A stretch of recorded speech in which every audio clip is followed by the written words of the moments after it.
Welcome to the Defense and Aerospace Report. I'm Vago Muradian here at the Center for Strategic and International Studies in Washington, D.C. at the conclusion of a panel discussion on human rights and the launch of the Global Peace Index, which is put together every year by the Vision for Humanity. And we have with us two folks from the CSIS, this great think tank, Shannon Green, who's the director of the Human Rights Initiative, and Mark Schneider, who is a longtime man on human rights circles and is involved in it on Latin America in particular.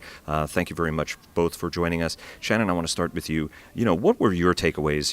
We heard from Lana Baidas, who is from your program on Middle East and North Africa. We've heard from Sarah Lee Whitson, who's the executive director for the Middle East and North Africa at Human Rights Watch. Very, very passionate on human rights. But from your perspective, looking at it from a global perspective, what did this index tell you? What were the key takeaways from your standpoint? Yeah, I think what it tells us is that human rights, good governance, and addressing corruption are indivisible from peace and security, which is a message that we know from other areas of research. For example, I've done a lot of research on countering violent extremism, and one of the things that we found is that a lot of people are drawn to extremist movements and ideologies because they've suffered some repression at the hands of the government, or because security forces have been brutal towards those individuals, or because they have a sense of injustice. So we do know that when people have these personal experiences with injustice, with oppression, with states that don't really see themselves as being there to protect and serve the individuals in that country, that we do have these higher levels of insecurity. So for me, it just reinforced that these things really do go together, that the more we address the human rights issues and the more that we make sure that we're protecting people's human rights, the more stable and peaceful societies will be, which I think flies in the face of a lot of the conventional wisdom in terms of really needing to make trade-offs between security and the promotion of human rights. And you serve in the National Security Council on this field, so you know a little bit about strategic formulation and the direction of it. Mark, I want to bring you in because you served at USAID as well, advancing these values on a global basis, and investment for USAID has gone up and down over the years. But from your standpoint, what are some core ways the United States can advance its interests, particularly in the human rights field, and make it about human rights while at the same time not making it about human rights, but advancing our interests, and in so doing also advance the interests of our allies, even if they may not see that as being something that is beneficial at the time that they're doing it? I think what we found and what the index indicates and what Shannon just mentioned was that increased respect for human rights institutions within our allies that protect human rights tend also to, over the long term, to promote greater security and peace. And what the U.S. can do is to strengthen civil society in those countries and to emphasize in private and public dialogue with our allies the importance of linking increased institutional protection for human rights with increased stability. And I think one of the things that USAID has done in the past is strengthen local civil society organizations and also work closely with governments as they establish institutions with respect to the rule of law, justice, and transparency. And I think that that's one of the things that I take away from this index is the importance of dealing effectively with the rising perception on the part of many countries, including our own, of corruption and lack of fairness in the way the government treats people. And I think that the USAID and the U.S. government in the past has been cognizant of that and has tried to strengthen those issues, those institutions of transparency and of greater equality, income equality, and inclusion of all groups within a society. That's another thing that's important in terms both of respect for human rights and also with respect to peace.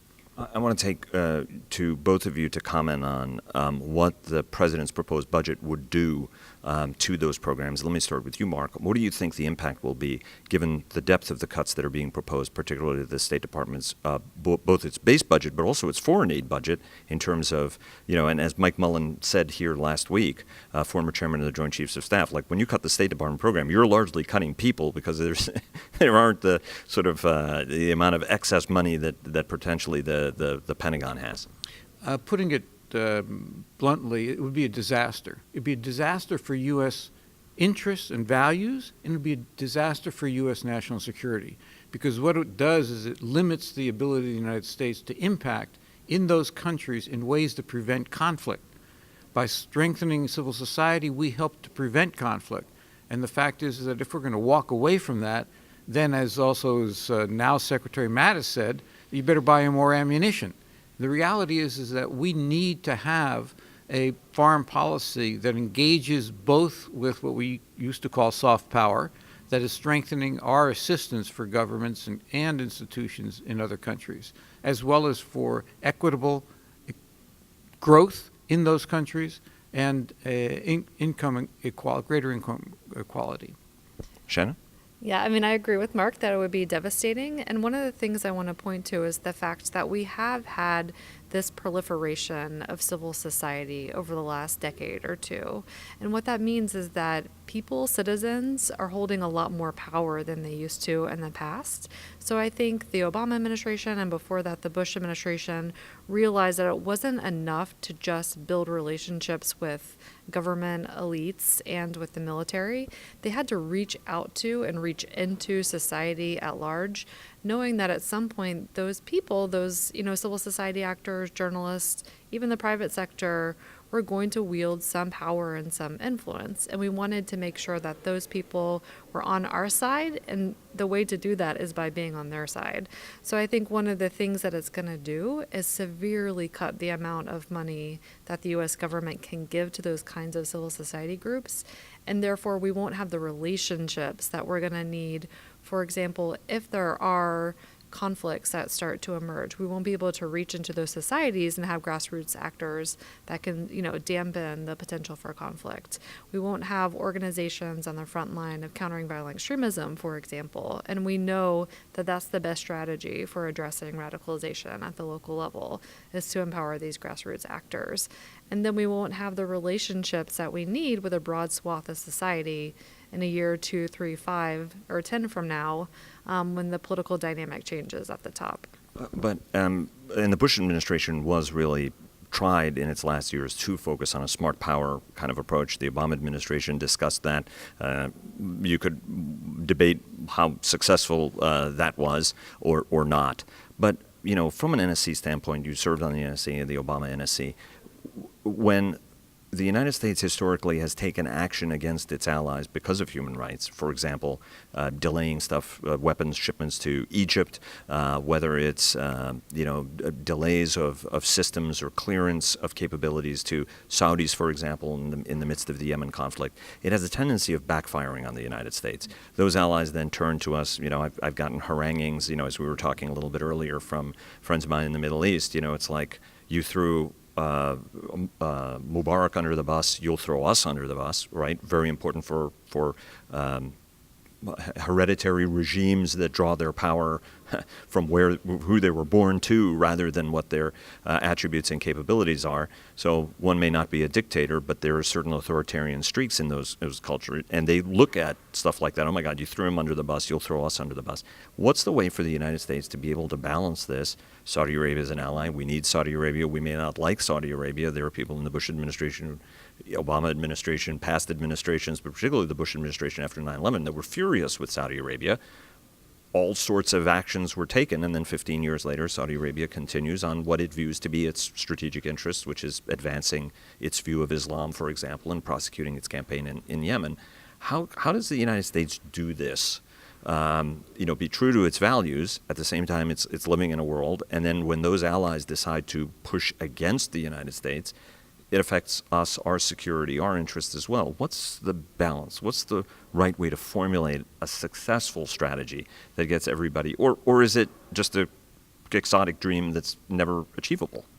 Yeah, I think it's important to walk and chew gum at the same time. I think that sometimes people think of human rights promotion as either you engage and provide assistance or you disengage. And I think most of us that have, spent a lot of time in this field realize that it's a process, right? So we can have relationships with governments that are not necessarily, good on human rights. And we can criticize them, we can encourage them, we can try to incentivize, reform, even while we have these other dimensions of our relationship. So that's the first thing. It's not an either or.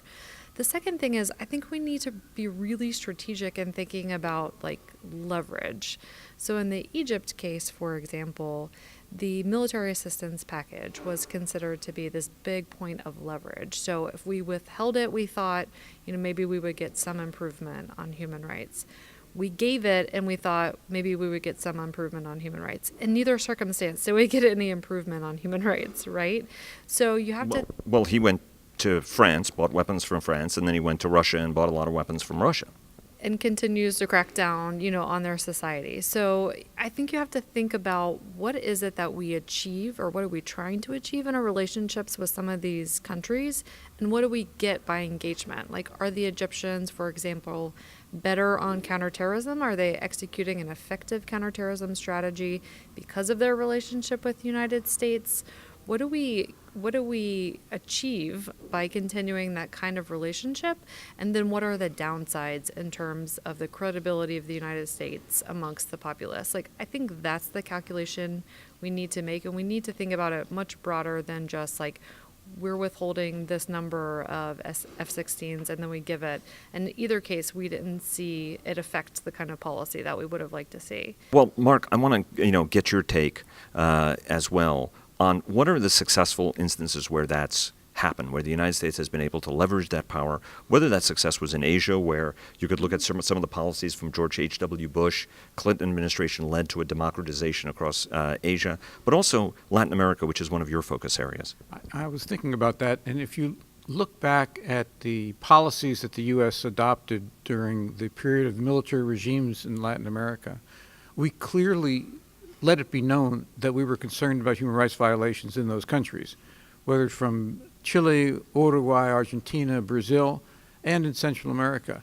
And the end result is that the successor regimes, where the people who were either in prison or in exile knew that the United States was concerned about their status, those were the people who became the governments and have now been the governments for the last 20 years. And we have better relationships with them than we had in the past.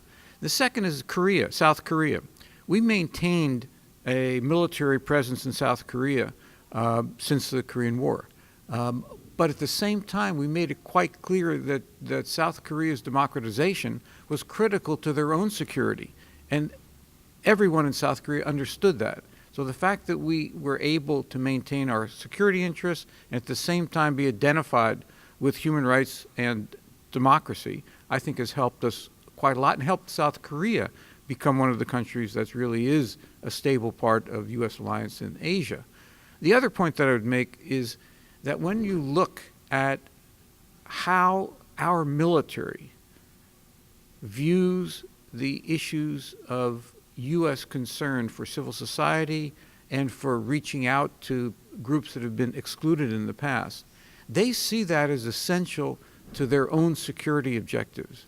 So last year, for example, the AFRICOM combatant commander, General Rodriguez, said, I'm dealing with ISIS and with Al-Qaeda and Boko Haram, and I need to have help in dealing with the conditions on the ground that they use as the basis for recruitment. And I can't do that. That's not what the military does. I need USAID to come in and work at the community level and help local groups understand that we can help them be more engaged in their society. And for that, we need to have more resources for USAID. And that's why 142 generals and admirals urged the administration not to go forward with this kind of a budget cut for USAID and the State Department. Well, and give another shout out to Admiral Mullen last week. Admiral Mullen noted that whether in Iraq and Afghanistan, it was a lot of those State Department, he said at first it was an obscure program, and then we were trying to achieve a specific result, and lo and behold, that program existed. We could get guys on the ground quickly who could start implementing it. The other point is that in every analysis of successful post-conflict reconstruction and development, it's key to have justice institutions and the rule of law strengthened. And the reality is that, again, that's not done by the hard power of U.S. military. It's done by the State Department and USAID, working, by the way, with international organizations like the UN, like OECD, and in this hemisphere, like the OAS, to try and help countries build those kinds of institutions. Shannon? The one thing I want to say is that consistency is important. So there are very few occasions when the U.S. government has used all of its tools, all of its relationships in order to affect human rights on the ground. So even in the cases that you mentioned, Saudi Arabia and Egypt with their weapons, with withholding the weapons, we still had lots of ongoing weapons transfers, military training exercises, engagements at the highest level, and lots of mixed messages being sent to those governments. So why would we think that they would get the message that the United States was being serious about human rights just because we were withholding some small amount from the overall package? That doesn't send the message that we fundamentally think that the relationship depends on an evolution in the human rights situation. So I think we're very quick to say, oh, it didn't work. We tried to use our leverage to improve human rights and it didn't work. But I would argue there are very few cases where we really have done a whole of government effort to improve human rights and really thought about being consistent in terms of the message that we're sending from DOD, from the economic agencies, from the State Department, and from the ambassador. Two quick questions because I know both of you guys have to go. First question to you is, looking self-critically, one of the criticisms of the Obama administration was wanting not being clear on some of this stuff, wanting to appear to be doing one thing while actually doing another, which in turn actually gets you in trouble in the minds of some people. And that was a criticism. We want to be seen as we're doing something on Syria, but not really do fully on Syria or what have you. As you look at your tenure and what were the successes and what were the failures, how do you grade what happened that was right and what was a mistake that can be learned from by this administration? Yeah, you're talking about the age-old say-do gap, which I do think leaves governments very vulnerable because activists and people on the ground see very quickly through the rhetoric if the policies aren't changing. And they judge the United States based on our actions, not on what we say. So I definitely think that leaves us very open to criticism and to frustration, to be honest. I think what the Obama administration did very well when it comes to human rights was on particular issues and particularly vulnerable groups. So, for example, they really advanced the ball when it came to LGBT rights or the rights of human rights defenders in civil society. They spoke out about this government-led crackdown on civil society and media throughout the world. They did a lot on women's rights and really talking about the importance of girls' education and girls having access to the same kinds of opportunities as young boys and men. Finally, I think they did something really important on atrocity prevention, which was to think about the role of the United States and what tools we have preventing atrocities and preventing major conflict from happening in the first place. But the legacy I think that most people will remember this administration by are some of the huge, devastating conflicts in the Middle East, particularly Syria, and some of the really troubling, problematic cases like Egypt, Russia, China, those strategic partners that have really gone downhill in terms of human rights, and the fact that for the most part the administration didn't take that on frontally. There was definitely ongoing conversations about the human rights situation in each of those countries, but I think the Obama administration had much more of a realist foreign policy, which was let's see where we can deal with them, where we have common interests, and we're not going to drop the human rights concerns, but they're certainly going to take a back seat. And I think those hard cases, those emblematic cases, are going to really stand out in terms of people's, impressions of what the Obama administration did on human rights issues. And Mark, let me ask you about lessons, and then I want to get quickly both of your guys' take on the administration's desire to move away from the Human Rights Council or to, as Nikki Haley has sort of moderated that by saying that we need reform, and we'll do that very quickly. Mark, let me go to you. What are some of the lessons from your standpoint advising, if you were giving advice to the Trump administration, what would that advice be about what is the right kind of human rights balance, the strategy that they need that accommodates human rights but also national interest? Well, first, I think you have to recognize that unless this administration does a better job in reflecting U.S. traditional concern for human rights in its foreign policy, it's going to lose the American people. If you go back in history and you look at Vietnam and you look at other issues when any government, Democrat or Republican, took foreign policy decisions that were in conflict with what the American people think of themselves, it can't last, and it's going to be unsuccessful. That's one thing. The second is that I think that if you ask any number of military, diplomats, development specialists, academics, and you say to them that the administration proposes to base its foreign and national security policy on the Department of Defense alone, none of them will agree with that.